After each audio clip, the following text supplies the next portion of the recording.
And yesterday, the president claimed the power of executive privilege, saying Attorney General Greg Holder doesn't have to give up documents a congressional committee is demanding in its probe of the Fast and Furious gun walking operation. But what is executive privilege, and when can the president use it? Not on Your Side's Craig Smith asked the experts. When President Obama says there are certain things he does not have to do because he's the president, even the very first president would back him up. George Washington used the idea in some treaty negotiations. Attorney John Munger says plenty of presidents have invoked privilege since. Dwight Eisenhower used it 44 times, mostly in the security, national security context, but he used it a lot, and in the Watergate case, of course, it was used.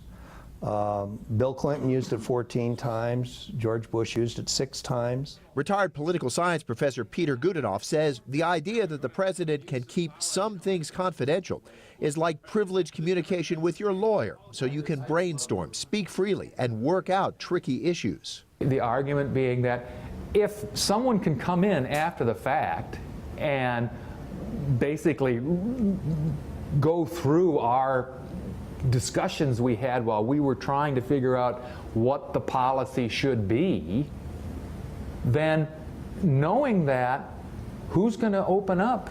Executive privilege is not specifically spelled out in the Constitution. It grows from the way the Constitution separates the power of the president, Congress, and the courts. Is it fair to say that if the executive branch can claim this as an absolute and make that stick, then your balance of powers has become unbalanced? John Munger says no branch can ever claim absolute privilege to do as it likes. The employees of one branch of government could never be investigated by another branch of government, and that would mean that you'd have absolute power in one branch of government. That obviously cannot work.